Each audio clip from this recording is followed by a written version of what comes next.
and are raising eyebrows. Julia Xu, a student at Oberlin College, posted a video online about comments she made in class after conservative leader Charlie Kirk was killed. The remarks came during a discussion in her class called Revolution, Socialism, and Reform in China. Let's take a look at what she said. My teacher said, I'll give you 5 minutes for hot takes about Charlie Kirk. I was the only person who raised their hand.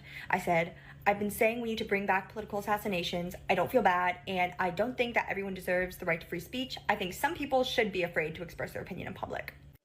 Xu is facing heavy criticism for her remarks after posting the video last week. On Thursday, a New York Post article said she apologized for, in her words, tactless comments. Xu's TikTok handle on the video is Comrade Julia. Her post has drawn calls for investigation from many conservative leaders and Chinese pro-democracy activists. Here are some details point to Xu's identity, though it's not confirmed. On her school's blog, she says she's from Cheshire, a small town in Connecticut with fewer than 30,000 residents. Back in 2018, a letter was sent to Cheshire's Education Committee by someone with the same first and last name. The author, reportedly a 7th grader at the time, said she was American. Xu's education timeline matches that of the student who made the controversial comments on Kirk's death.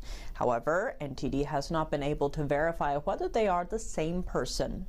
Gordon Chang, a veteran China analyst and author, told NTD that if she is a U.S. citizen, the Justice Department should prosecute her for, quote, using an instrumentality of interstate commerce to incite murder. So this class is literally about revolution in China.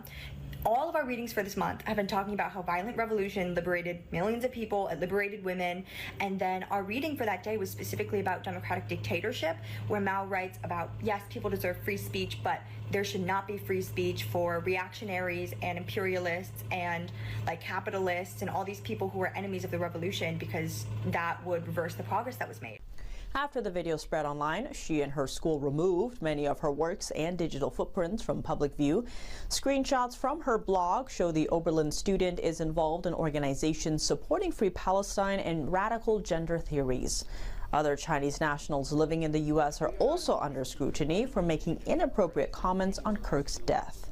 Secretary of State Marco Rubio has vowed to revoke visas for foreigners who endorse ideologies against American values. Take a listen. We shouldn't be bringing people into this country. We should not be giving visas to people who are going to come to the United States and do things like celebrate the murder, the execution, the assassination of a political figure. We should not, and if they're already here, we should be revoking their visa. Our investigation shows that inside China, state-run media are reporting on Kirk's death in ways that highlight division, chaos, and violence in the U.S. We've also seen a flood of hateful comments on major Chinese social media platforms. We'll continue tracking these online trends and how the Chinese Communist Party is shaping public opinion at home amid tensions with the U.S. And for more exclusive China news and in-depth analysis, tune in to China in Focus with Tiffany Meyer at 9 p.m. Eastern, right here on NTD. Now, in Germany, the trial of two alleged